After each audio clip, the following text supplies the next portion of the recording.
تو رسول اکرم صلی اللہ علیہ وسلم نے فرمایا کہ صدقت صدقت، کہ اس عورت نے جو کہا سچ کہا، کہ عدالت کی کرسی لگے گی اور فیصلے ہوں گے یوم الفصل، یوم الدین جس کو نام دیا گیا ہے۔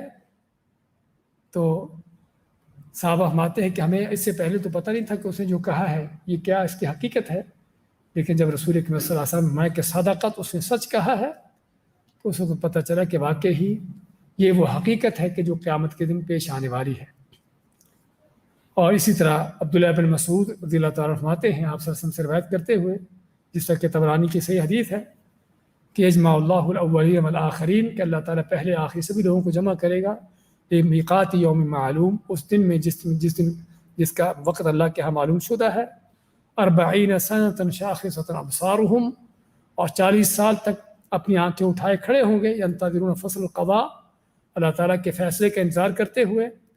تو اللہ تعالیٰ اس وقت نزول فرمائے گا، اور کرسی پر یعنی کہ اللہ تعالیٰ یعنی کہ جس طرح اللہ کی ذات کے لائق ہے اس پر یعنی کہ ہوگا، اور پھر اللہ کی طرف سے منادی کی جائے گی، الم ترضوا من ربکم الذی خلقکم ورزقکم وامرکم ان تعبدوا، کیا تم کو وہ رب پسند نہ آیا کہ جس نے تم کو پیدا کیا تھا، جس نے تم کو روزی دی تھی کہ تم اس کی عبادت کرو، اور پھر بھی تم نے اس کے ساتھ شرک کیا، تو آج جس نے جس کی پوجا کی تھی اس کے پیچھے جائے۔ تو جو جس کی پوجا کرنے والا ہوگا اس کے پیچھے جائے گا، سوری کی پوجا کرنے والے سوری کے پاس، چاند کی سوری کی پوجا کرنے والے اس کے پاس، جو کسی بت کی، کسی درگاہ کی، کسی انسان جن فرشتے کی پوجا کرتا ہوگا اس کو ڈھونڈیں گے، اور باقی رہ جائیں گے کون؟ اہل توحید۔ یہ کھڑے ہوں گے، پوچھے گا اللہ تعالیٰ کہ تم کیوں نہیں گئے کسی کے پاس؟ وہ فرمائیں گے کہ ہم وہ ہیں کہ جو اپنے رب کی پوجا کرتے تھے، وہ رب جب آئے گا تو ہم اس کے یعنی کہ اللہ تعالیٰ ظاہری بات ان کے سامنے ظاہر نہیں ہوگا، صرف اللہ کی آواز سنیں گے، تو ہم اس رب کی جس کی پوجا کرتے تھے ہم اس کے انتظار میں ہیں۔ تو اللہ تعالیٰ اپنی تجلی ان پر فرمائے گا، اور پہچانے گے اللہ تعالیٰ کو، اور اس کے سامنے سجدہ ریز ہوں گے۔ یہ ہے اس توحید کا، اس پر چلنے کا فائدہ، اور یہ ہے اس شرک کا انجام، کہ قیامت کے دن جو جس کی پوجا کرتا تھا، جس کے پیچھے چلتا تھا، وہ اسی کے پیچھے ہوگا۔ پیچھے ہونے کا معنی کہ اس کو جس جہنم میں وہ اس کا معبود جائے گا، وہ طاغوت ہوگا، اس کے پیچھے چلنے والے بھی وہیں پر ہوں گے۔ تو یہ قیامت کے کچھ مناظر ہم نے ذکر کیے ہیں۔ اس کے بعد قیامت کے دن حساب کتاب کا فیصلہ، اور لوگوں کے سامنے ان کے اعمال پیش کرنے کا، اور ترازو، اور اس کے بعد آگے کے جو مناظر ہیں پلسرات وغیرہ کے، یہ سارے انشاءاللہ اگلے درس میں ہم بیان کریں گے۔ بارک اللہ فیکم وجزاکم اللہ خیر، وصلی اللہ وسلم علی نبینا محمد۔ ہاں جی، ہاں بھائیوں کے سوالات ہیں تو کر سکتے ہیں، ورنہ پھر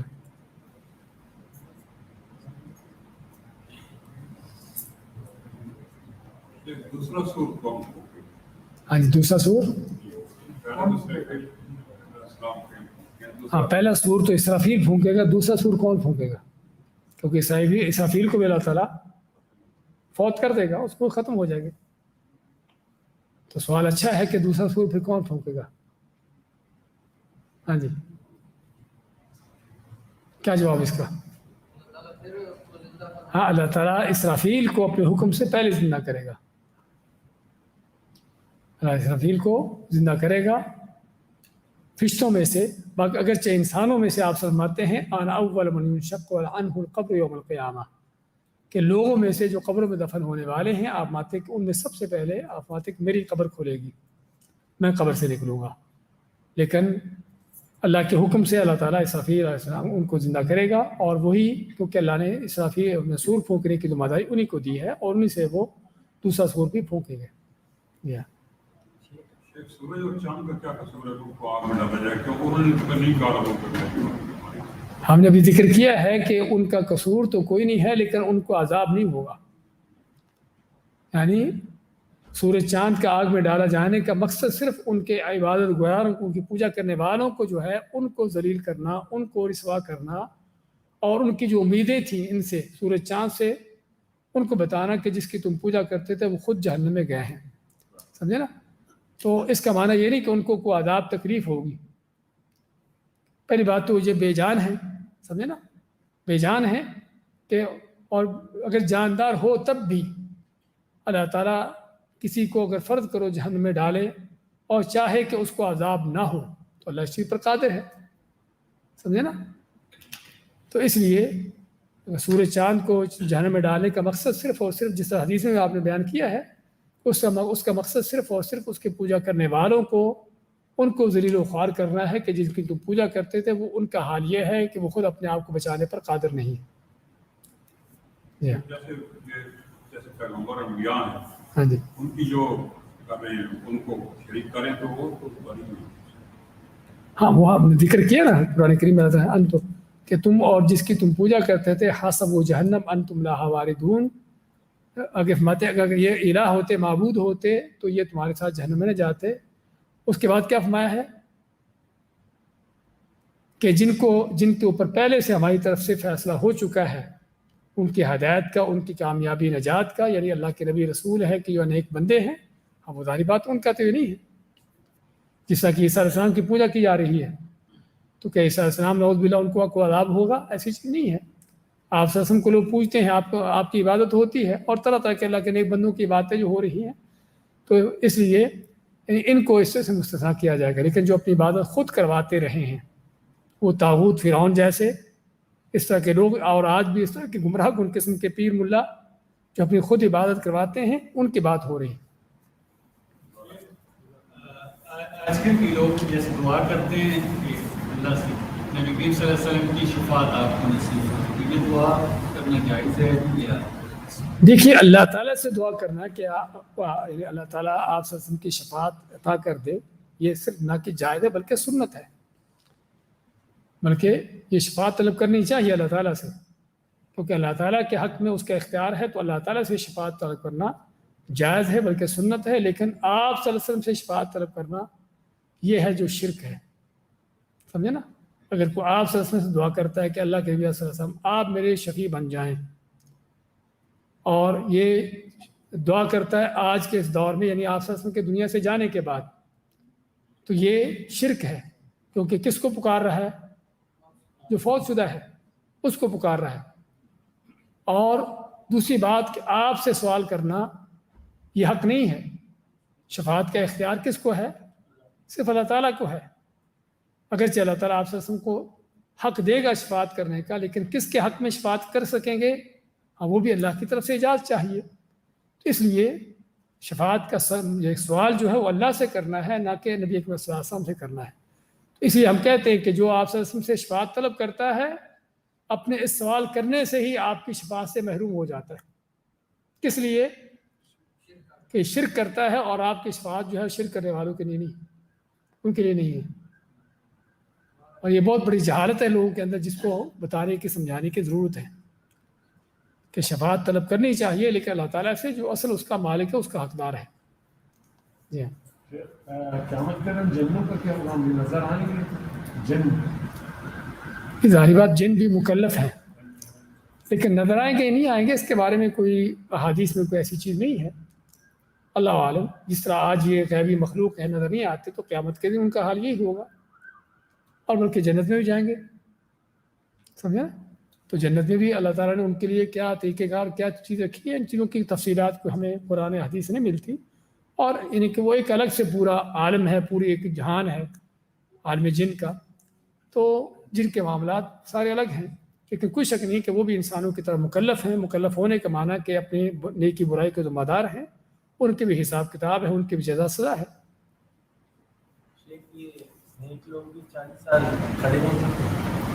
ہم انشاءاللہ اگلے درس میں ذکر کریں گے ایک تو حساب اور ان چیزوں کے. اس کے بعد مزید یہ بھی بیان ہوگا کہ اس قیامت کی ہولناکیوں میں اہل ایمان کا معاملہ کیا ہوگا. سمجھے نا؟ اہل ایمان توحید پر چلنے والے کیا وہ بھی ان ہولناکیوں کے اندر شریک ہوں گے شامل ہوں گے یا کہ ان کا کوئی معاملہ الگ ہوگا. وہ انشاءاللہ تفصیلات اگلے درس میں آئیں گی. ایک سوال ہے کہ جب ہم قیامت کی ہولناکیوں یا اس طرح کے مناظر سنتے ہیں تو ہمارے دلوں میں خوف پیدا ہوتا ہے، لیکن کچھ ہی دنوں کے بعد یہ خوف پھر ختم ہو جاتا ہے. اس خوف کو برقرار کیسے رکھیں؟ ماشاء اللہ، بہت اچھا سوال ہے کہ قیامت کی ہولناکیاں سن کر دلوں پر ایک خوف لرزہ طاری ہوتا ہے، اور ہونا چاہیے واقعہ ہی، لیکن کچھ عرصے کے بعد پھر یہ ختم ہو جاتا ہے. وہ آپ نے ایک حدیث سنی ہوگی حنظلہ رضی اللہ تعالیٰ عنہ کی. انہوں نے کیا کہا تھا کہ نافق حنظلہ، کہ حنظلہ منافق ہو گیا. ابو صدیق نے پوچھا تم کیا کہہ رہے ہیں؟ انہوں نے کہا کہ بات یہ ہے کہ ہم آپ صلی اللہ علیہ وسلم کے پاس بیٹھے ہوتے ہیں، آپ سے باتیں سنتے ہیں، آپ کی حدیثیں سنتے ہیں، تو ایسے جیسے جنت اور جہنم کو اپنی آنکھوں کے سامنے دیکھ رہے ہیں، لیکن جب گھر میں جاتے ہیں، اپنے کام کاج میں لگتے ہیں، تو حالت بدل جاتی ہے، بھول جاتے ہیں. تو اب صدیق ماتے کہ حال تمہارا نہیں، حال تو میرا بھی یہی ہے. آپ صلی اللہ علیہ وسلم دونوں آتے ہیں اور آ کے اس بات کی شکایت کرتے ہیں. آپ مانتے ہیں کہ اگر تم ایک ہی اسی حالت میں رہو جس حالت میں تم میرے پاس ہوتے ہو، تو فرشتے تم سے مسافے کریں. لیکن تلک ساعۃ و ساعہ، کبھی یہ گھڑی ہوتی ہے، کبھی یہ گھڑی ہوتی ہے، کبھی یعنی آدمی ایمان کے اعلیٰ درجوں پر ہوتا ہے، جب قرآن پڑھتا ہے، قرآن کی آیتیں سنتا ہے، اس طرح کی جنت اور جہنم کے اس طرح کے چیزوں کو پڑھتا سنتا ہے، تو ظاہر بات ایمان بڑھتا ہے، یقین اور پیدا ہوتا ہے جیسے کہ اس کے چیزیں سامنے ہوں. اور جب وہ کسی دنیا کے کام کاج میں لگتا ہے تو ظاہر بات وہ کیفیت بدل جاتی ہے. اس لیے یہ کیفیت کا بدل جانا طبیعی سی بات ہے، لیکن اہم جو بات ہے کہ اس کو کیسے ہم جاری رکھ سکیں. ہاں، جاری رکھنے کے لیے چاہیے کہ ہم یہ چیزیں پڑھتے رہیں، سنتے رہیں، اور اس کے لیے آپ کو کچھ اور سننے کی ضرورت نہیں، پڑھنے کی ضرورت نہیں، صرف قرآن ہی پڑھتے رہیں ترجمے کے ساتھ. تو قرآن کریم میں سینکڑوں آیات ہیں کہ جو آپ کو قیامت کے یہ مناظر پیش کرنے کے لیے کافی ہیں، قیامت کی تنبیہ کرنے کے لیے کافی ہیں، اور قیامت کے لیے انسان کے اندر فکر، سوچ اور اس کی تیاری کرنے کے حوالے سے انسان کو ابھارنے کے لیے وہ چیزیں کافی ہیں. حدیثوں کا مطالعہ کریں. تو کہنے کا مقصد یہ وہ چیزیں ہیں کہ جو انسان کو، اس لیے آپ فرماتے ہیں اکثر من ذکر ہادم اللذات، کہ موت جو لذتوں کو ختم کرنے والی ہے اس کو کثرت سے یاد کیا کرو. اسی طرح قیامت ہے، قیامت کے حالات ہیں، قیامت کے مناظر ہیں کہ جب انسان ان چیزوں کو پڑھتا ہے، سنتا ہے، تو واقعی طبی طور پر دل پر اثر ہوتا ہے. تو اصل یہ ہے کہ ان چیزوں کے ساتھ تعلق جاری رکھیں، سنتے رہیں، پڑھتے رہیں قرآن کریم کو ترجمہ تفسیر کے ساتھ، تاکہ پتہ چلے کہ ہم آگے آنے والے مراحل ہمارے سامنے کیا ہے، ہم نے کس طرح سے وہاں سے گزرنا ہے، اس کے لیے ہماری تیاری کیا ہے. آپ کو ایک اور سوال ہے کہ یوٹیوب پر ایک سوال آیا کہ قیامت کے دن شیطان کا کیا حال ہوگا، کیا کوئی حدیث میں اس کا ذکر آتا ہے؟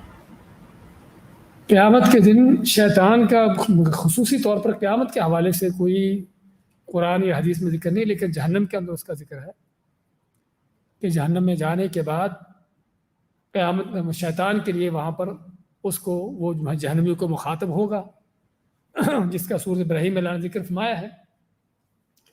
اور جب جہنمی کے شیطان کو تان و ملامت کریں گے کہ تو ہمیں لے آئے تھے، یعنی کہ تو نے ہمیں گمراہ کیا، یہ کیا، وہ کیا، تو شیطان کیا کہے گا کہ میں نے صرف تم کو پٹی پڑھائی تھی، تم میرے پیچھے چل پڑے.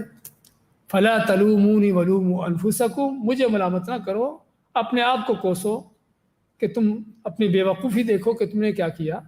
اللہ نے تم کو بتا دیا تھا کہ میں تمہارا دشمن ہوں، دشمن بنا کے رکھو، اور لیکن تم تھے کہ مجھے دوستی لگا لی تم نے. تو یہ جہنم کے اندر جو ہے ان کا وہ بات چیت ہوگی شیطان کی. باقی قیامت کے دن محشر کے میدان کے حوالے سے اللہ عالم، میرے علم میں کوئی ایسی حدیث یا کوئی آیت نہیں ہے کہ جس میں شیطان کے حوالے سے کوئی وہاں پر ذکر آتا ہو. بارک اللہ فیکم و جزاکم اللہ خیر. تو انشاءاللہ جس طرح ہم نے دیکھا ہے کہ موضوع ہمارا مکمل نہیں ہوا، اس میں ہمارے بڑے اہم ترین موضوعات باقی ہیں کہ جس میں قیامت کے دن بندوں کے حساب کتاب کیسے ہوں گے، اس کی کیا کیا کیفیتیں ہوں گی، اور ترازو لگیں گے، ترازو میں کیا ہوگا، اور اس طرح وہاں پر پرسرات ہے، اور بندوں کے آپس کے ایک دوسرے کے ساتھ معاملات ہیں، اور سب سے اہم چیز کہ قیامت کے دن مومن و مسلمانوں کا، اہل توحید کا معاملہ کیسا ہوگا، کیا وہ بھی ان ہولناکیوں سے دوچار ہوں گے، اور یہ چیزیں ان پر بھی، ان کے ساتھ بھی رہیں گی، یا ان کے ساتھ کو اور کیفیت ہے، ان کا کوئی اور طریقہ ہے. وہ انشاءاللہ ہم آنے والے درس میں بیان کریں گے. بارک اللہ فیکم و جزاکم اللہ خیر. اگلے کیا خیال ہے؟ انشاءاللہ ادھر ہی ہوگا دیکھ لیں ادھر ہی ٹھیک ہے. اگر اس کا اگلا پارٹ اپنا ادھر ہی کریں. ادھر ہی کریں. ٹھیک ہے انشاءاللہ. تو اگلا درس میں انشاءاللہ ہمارا ادھر ہی ہوگا اگلے ہفتے میں آنے والی جمعرات کو. تو ساتھی انشاءاللہ اوروں کو دعوت دے بلکہ بھرپور طور پر, اور بلکہ ساتھیوں کو یہ بھی بتا رہا ہے کہ جمعے کے ہمارے جو درس یہاں پر پہلے ہوتا تھا, آج کل فاطمہ ہوتی ہے مسجد میں, وہاں پر جمعے کے اپنے عصر کے بعد سے شروع ہوتا ہے درس, اور جس میں بڑے اہم موضوعات دیے جاتے ہیں. تو ساتھی خود بھی اس میں پہنچے جو وہاں پر نہیں پہنچ رہے, اور دوسروں کو بھی اس میں دعوت دیں. تو کل جمعے کے دن وہاں پر درس رہے گا انشاءاللہ.